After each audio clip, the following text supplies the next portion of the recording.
Hello, I'm Matt and I am a psychic medium, but it has taken me quite a while to feel comfortable saying that.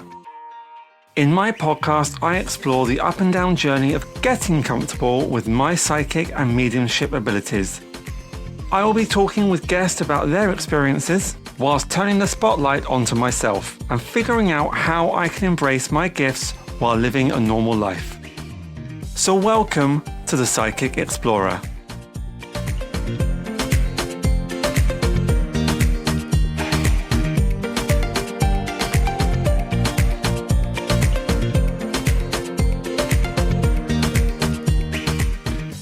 Good afternoon, everyone. Welcome to this episode of the Psychic Explorer.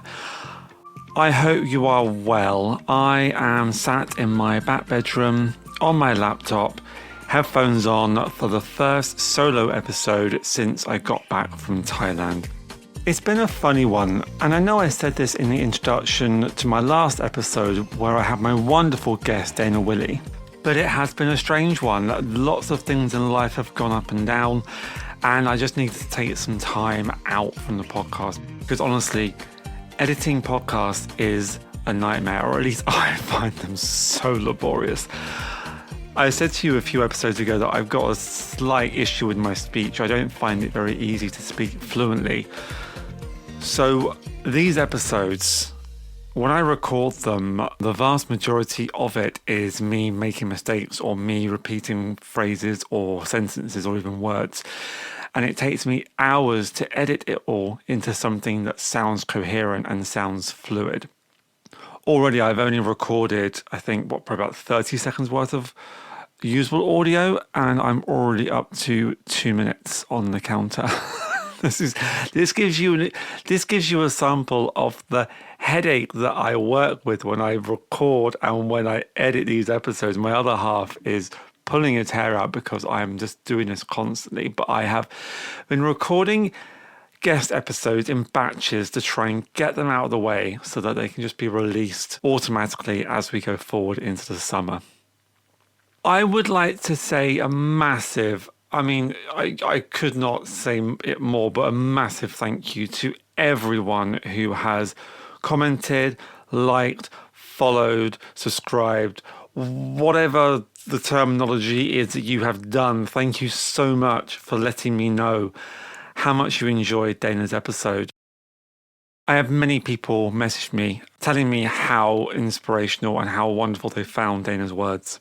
And I just want to thank you. If you're a new subscriber, if you are new listening to this, welcome along. There are other episodes, and I promise I will try not to cry in this one. I cried in the Thailand episode. I think I should be good for today. But yeah, thank you. Just thank you. Thank you. I couldn't say it more. During Dana's episode, she said that the word no was something that she was no longer afraid of. In fact, she welcomed it because she was saying that the word no, when you say that in a reading, it can actually bring you to more clarification. You remember I was saying to you that I feel this whole work is like psychic charades, whatever. That the images, the feelings that I get when I do these readings, I have to interpret them. If someone is giving me a newspaper, for me, that means that they are interested in current affairs. And that is what I have said to a few sitters. When I see in my mind's eye someone reading a newspaper, straight away I say, they were an intellectual or they were interested in the current affairs of the day. And they look at me and they go, no. And that is when you want the ground to open and swallow you up. But then you sit with it, and that no lets you know that that's not quite right, but the image in your mind's eye does not go away. It's still a newspaper. So you think to yourself, okay, what else is a newspaper? It's black ink on white paper, or black and white, or they were black and white. They're very black and white. So you say out loud, they were very matter of fact, they were black and white. Yes, they were, exactly. Right. And then suddenly the image of the newspaper goes out of your mind. You've moved on, and they're giving you something else. And this is what I mean about the psychic charades. They give you these images and they give you these feelings, but it is up to me as the medium to interpret what they are trying to say with these images, sometimes with these, not audio, but with these internal sounds that I can feel, and these feelings. And we all get them. No matter how good you are, we all get them. If you are a Tyler Henry, I can guarantee you Tyler Henry gets no's at some point, or at least he did. I'll say that much. He would have at one stage. And in today's episode, I'm not going to make it super long, famous last words, but that is what I would like to touch upon. I would like to touch upon the word no and how we can go from that, because I've had plenty of them. When I went to that first circle, we were told to ignore the no's and focus on the yeses. And that to me felt like I was cheating, because we can all get lucky hits. Again, as Daniel was saying, it's about the consistency. You know, we can all have flash in the pan moments. We can all have moments where we make a lucky guess, but it's that consistency. And back then it did feel to me that if we were ignoring the no's and just focusing on the yeses, then we were cheating ourselves because we were only taking what worked. And for me, that didn't quite seem right with my validation experiment. You know, was I going to get this right? Was I going to get this wrong? Before Christmas, I was getting, I guess you could say I was getting a bit cocky. I had some really good experiences. I was doing some platform work, and I was really pleased with what I was saying. When I was getting up in front of this hall full of people, the things that I was coming out with were being taken, and I was getting, oh wow, yeah, I'm really good at this. And you, again, harking back to a previous episode, which at that time for me was a live realization that, oh my God, actually I can do this. Like the self-doubt is receding and the confidence is replacing it. But I think with that also came a grain of cockiness. And I always said that if I do this, I don't want to get egotistical. I don't want to get too sure of myself. And I was conscious of that. But also, when you do get things right, there's that buzz within you that's like, oh my God, oh my God, oh my God, this is actually working. Like this is confirming that there is something else going on here. And the readings that I did as well, I have to admit, I have re-edited one of the episodes. If you listened to this podcast before Christmas, you will have heard me invite people on for readings. Now, I had a few people take me up on that. 2 of the readings went really well. I read for someone else, I fell flat on my face. I read for 2 sets of friends, I fell flat on my face. And I had a huge dip in my confidence. So now that I have relaunched the podcast, sorry, but honesty is the best policy, right? I have gone back and I have actually edited that part out, because at the moment, I don't want to put myself into that situation again. I'm more than happy to develop still and go to circles and all that lot, but putting myself out there publicly, I've had a taste of when things go wrong and I did not like it. It made me feel really fraudulent. And even though, you know, there were those 2 readings that went really well, it was the no's that stuck in my mind. And that being said, even those readings where I got a lot of no's, those sitters came away from those readings and they were glowing. Like a mutual friend made contact with me afterwards and said, oh my God, did you do a reading for X, Y, and Z? They said it was amazing. You brought their friend through really well. And I was like, oh God, really? I thought it was shocking. I thought I was really bad. But they were really happy with it, like really happy with it. And I have to remind myself that that is what matters. Just because my standards are ridiculously high, I have to remind myself I am not a Tyler Henry. I am not at that level yet. I am going to get no's. And just because I get the no's and I beat myself up does not mean the sitter is not getting something from it. Who am I to judge what piece of evidence is good enough for that sitter? It is the sitter's experience, not mine. So as I reflect on that, you know, no's can feel like a failure, but again, as Daniel was saying, no's are a good thing. They are an opportunity to learn for the future. It's something I need to do more of when I do readings, and that is take note of where the vibration is. When I'm saying something to a sitter, there's just this feeling, and I'm going to call it the vibration. I'm not literally vibrating, but there is just this feeling that goes with it. And as I say something, the vibration within me, it sort of drops a bit, and you can feel when it's going to be a no. Whereas when it's going to be a yes, there's almost an excitement, there's a certainty. But when you get that drop of vibration, it's an opportunity to improve. It's an opportunity to improve the interpretation and to build your library so that you can recognize when that vibration does drop, when that feeling drops, that you think, nah, that doesn't feel right. You can either stop yourself or you can try to lean into it some more. The other thing that I've noticed is that when I start getting no's, invariably I'll be saying all this stuff and suddenly the sitter will click their fingers and say, oh, you've got this person now. And I'll backtrack, and all the stuff that they've said no to for the original person that came through, they can say yes for the person that they feel has now stepped in.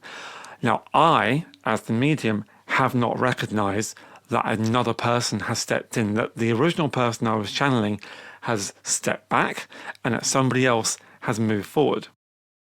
That's all very well and good when you're doing a private reading, but when you are up on platform, that is not so easy, because what could have happened is that, again, I don't have any control over this, but for some reason, whatever it might be, the person that I am channeling has stepped back, and the person that has moved forward is for another person entirely. So I'm still talking to this original person saying, can you take this? Can you take that? Suddenly, over at the back of the room, someone's hand's going up and saying, I can take that. Everything you're saying that they're saying no to, I understand. And you've shifted, you've moved, and you have to make your apologies and say, oh, okay, right, sorry, apparently we've moved on. And of course, you do that in a professional way, and you try and tie up that original reading as best you can before moving on to this new person. Another reason you might get no's is that the thing you are talking about has not happened yet.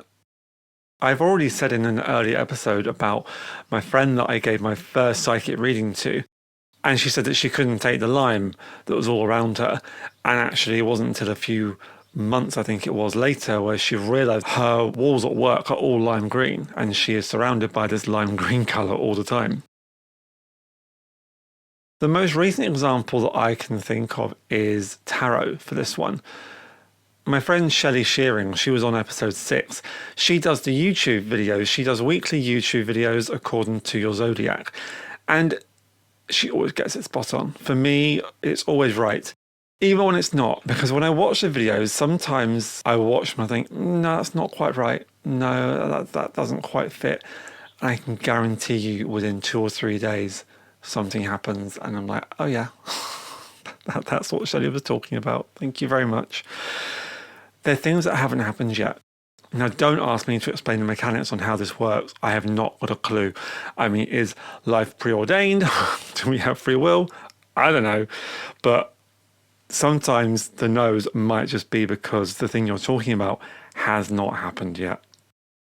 There's also psychic amnesia. You know, when a sitter goes into a reading, they're so nervous, they're so anxious about what you're going to be bringing through, what you're going to say. Are you going to bring through the right person? Are you going to say the right thing?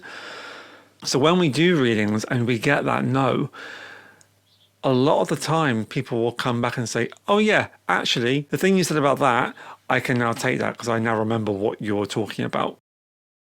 The way that my first circle taught me to read and encouraged us to read, it was very structured. You would feel into the gender, you'd feel into whether it's a family member or a friend.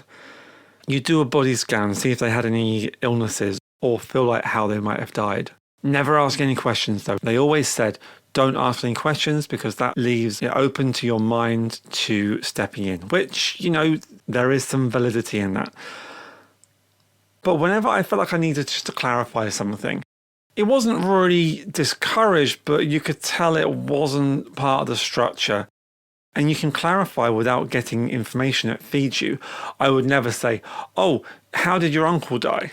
I would say, I'm feeling your uncle died of X, Y, and Z. Is that resonating with you? And then you get your yes or no. And if it's a yes, then you can feel into that or move on. And if it's a no, you feel into it a bit more or go back to that interpretation. But when I'm doing a reading, and let's keep on the uncle theme for the moment, if I'm feeling I have some sort of uncle or a distant family member and they're saying no, and I'm getting caught up in this, okay, well, what is it then? Because I know it's a family member, I know they're distant, and I'm getting caught up in my head saying, are they this? Are they that? What was the relationship? By the time that I've got to it, I have lost my connection. I have lost my flow, and I have to get right back into that moment. So to occasionally ask a sitter to clarify something that allows that connection to be kept or fully made, I think that's okay.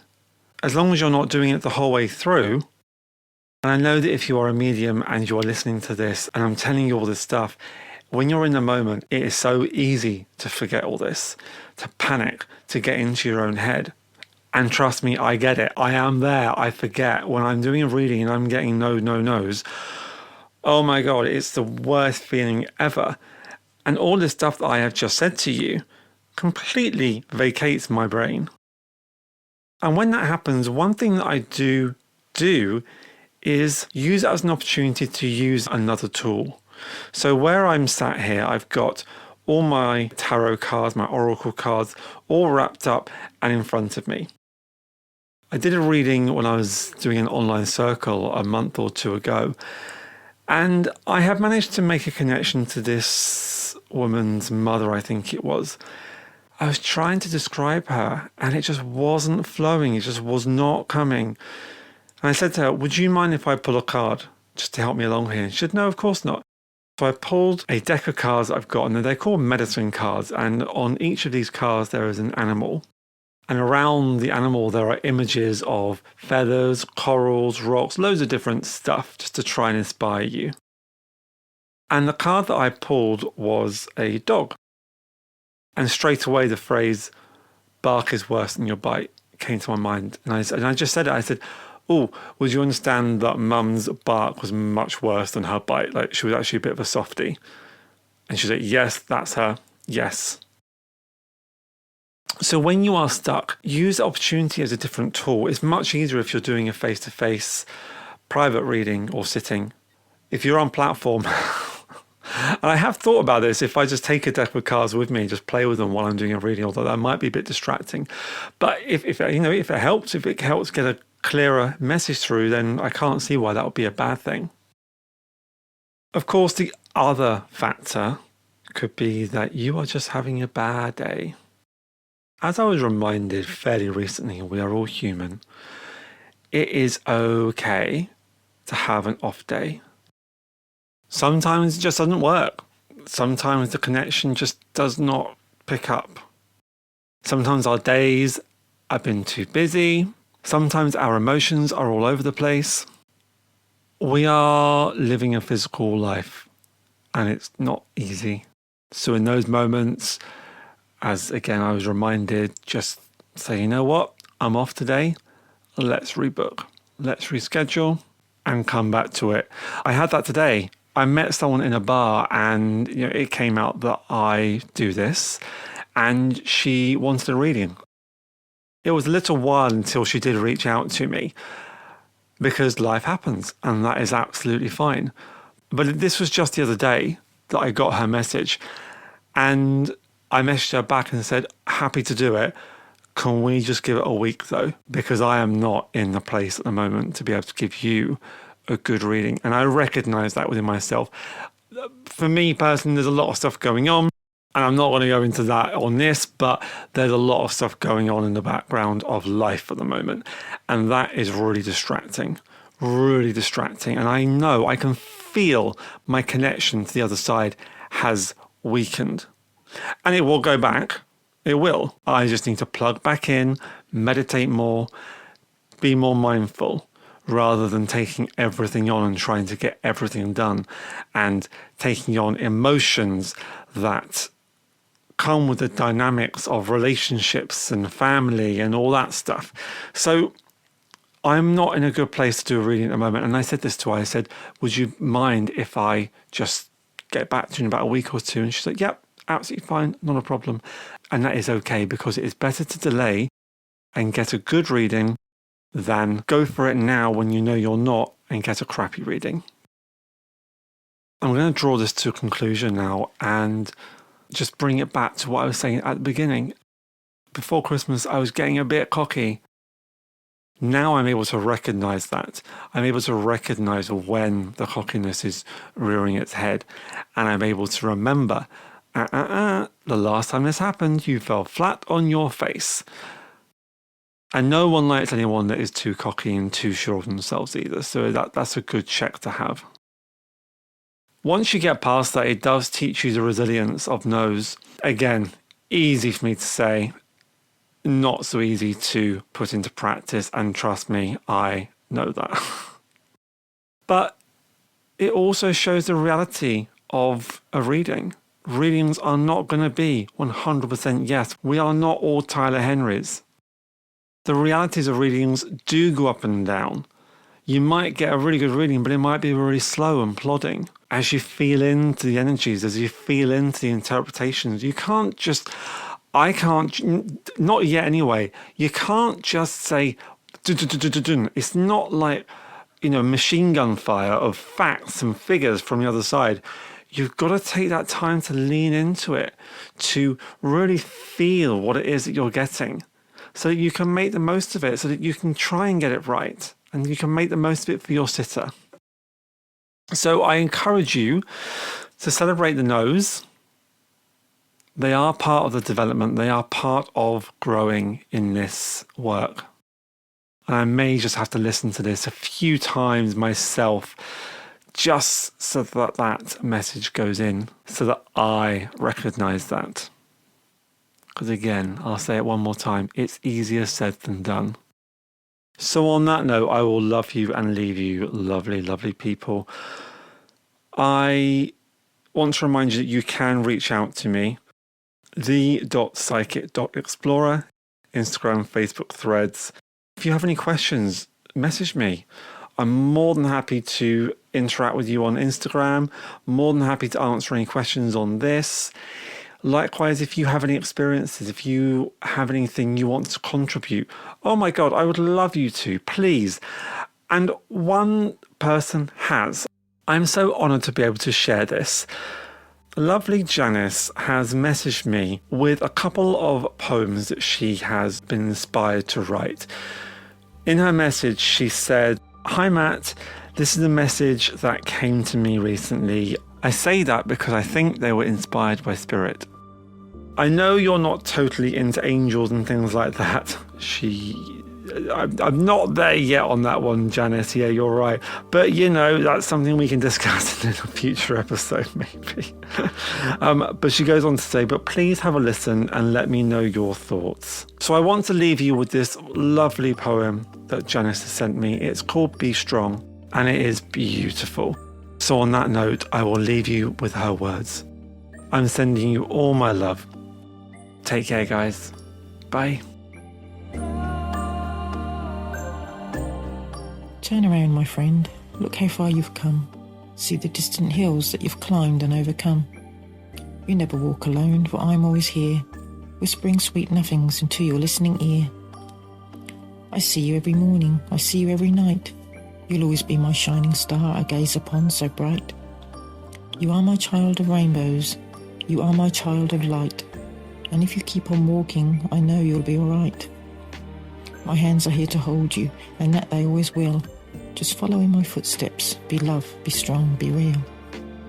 If you should ever trip or fall, remember I'm here to catch you and protect you from any danger near. For I'm your guardian angel, with wings spread far and wide, and you, my dear sweet soul, have no need to fear or hide. So keep walking down this path of life that lays beneath your feet. Know that I'm beside you, and one day we'll surely meet.